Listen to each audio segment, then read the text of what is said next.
Sanjeev Kumar channel पर आप सभी दर्शकों का मैं हृदय से स्वागत करता हूँ। आज हम आप सभी को भगवत गीता की तरफ ले जाना चाहता हूँ। भगवत गीता हमें बताती है जिंदगी में हमको क्या करना चाहिए क्या नहीं। भगवत गीता के श्लोकों से हमें वो सब पेच पता लग जाएंगे जिंदगी में व्यक्ति को मालूम होना चाहिए।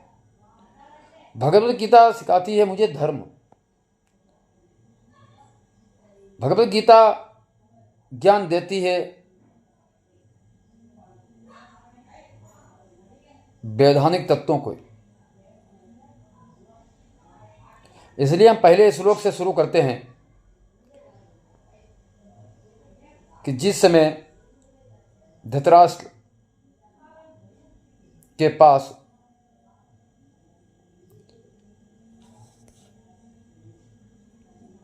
महर्षि वेदव्यास जी आए, उन्होंने कहा कि महाभारत होने वाला है, एक ऐसा दृश्य होगा जिसकी व्याख्या की नहीं जा सकती। तुम्हें देखना हो तो मैं तुम्हें दिव्य दृष्टि दे दूं, तुम इस युद्ध का दृश्य देख लीजिए। तब राजा धृतराष्ट्र ने कहा, मैं इस प्रकार के युद्ध को देखना नहीं चाहता, लेकिन सुनना चाहता हूं। इसलिए संजय को आप दिव्य दृष्टि दे देंगे और संजय मुझे युद्ध का सारा वृत्तांत बताते रहेंगे। भगवद गीता में दिया गया है कि धर्म क्षेत्रे कुरुक्षेत्रे संवेता युत्स्वा माम का पांडवचेव माम का पांडवा च एव किम अकुर्वत संजय। अर्थ इसका यह है कि धर्म क्षेत्र और कुरुक्षेत्र का तात्पर्य भी बताऊंगा। पहले इसका अर्थ हुआ, धृतराष्ट्र बोले कि है संजय, धर्म भूमि कुरुक्षेत्र में एकत्रित युद्ध की इच्छा वाले मेरे और पांडु के पुत्रों ने क्या किया। मतलब धृतराष्ट्र बोले कि है संजय, धर्मभूमि कुरुक्षेत्र में युद्ध की इच्छा वाले मेरे और पांडु के पुत्रों ने क्या किया। अर्थ इसका विशेषकर यह है कि धर्म क्षेत्र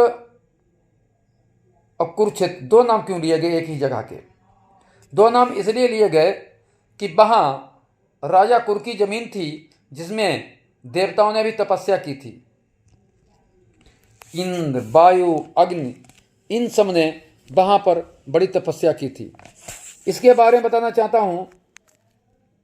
यह कुरुक्षेत्र परिणाम कैसे पड़ा, कुरुक्षेत्र किस स्थान का नाम है और उसे धर्म क्षेत्र क्यों कहा गया। कुरुक्षेत्र किस स्थान का नाम है और उसे धर्म क्षेत्र क्यों कहा गया, इसी बारे में बता रहा हूं।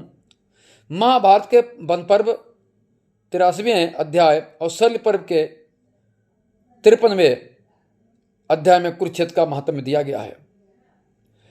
कुरुक्षेत्र सरस्वती नदी के दक्षिण भाग, दुष्यंती नदी के उत्तर भाग के मध्य भाग में बतलाया गया है।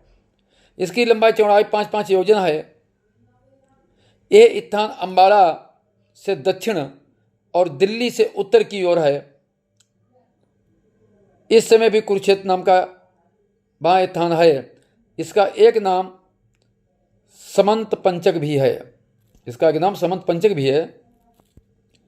सतपथ ब्राह्मणादि शास्त्रों ने कहा कि यहाँ अग्नि, इंद्र, ब्रह्मा आदि देवताओं ने तप किया, इसलिए इसको धर्म क्षेत्र कहते हैं। ऐसा भी मत है कि वहाँ पर मरने वाले लोग का मोक्ष प्राप्त होगा, गति, उत्तम गति प्राप्त होगी। इसलिए इसको धर्म क्षेत्र भी कहा गया और पुण्य क्षेत्र भी।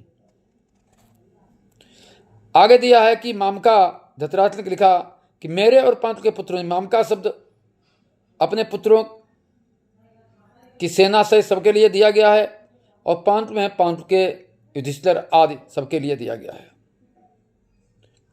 मतलब इसका यह है, जब भाई भाई में दुधी भाव आ जाए, उनको मेरे भतीजे कहने, मेरे पुत्र और मेरे भतीजों में क्या हो रहा, तब युद्ध नहीं होता। जब भाई का नाम लेकर धृतराष्ट्र कहने लगे तो युद्ध निश्चित था। आगे अगले में बताएंगे हम। धन्यवाद।